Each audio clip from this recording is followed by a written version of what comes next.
have experienced God's love by reading Isaiah in the Old Testament, or by reading the Psalms in the Old Testament, or by reading the Gospels in the New Testament, you've understood the heart of the Bible. I think this is much more than just intellectual understanding something. If you truly want to understand the Bible, you have to live it. But you really have to come at it as a learner. The Bible goes as deep as you need it to go.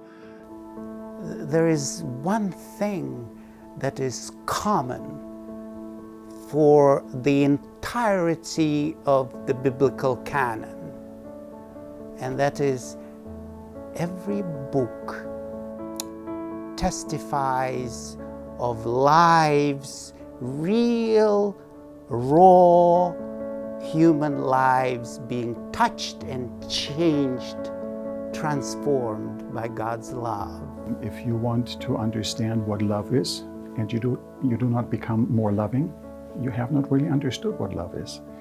And so in order to understand the Bible, I would suggest practice what you have learned and put into good use the things that you have studied in Scripture. I think to understand the Bible is always a process. And in 1 Corinthians 13, Paul, the great apostle, says, we know in part, we prophesy in part, we see through a glass darkly. In other words, it's only shadows.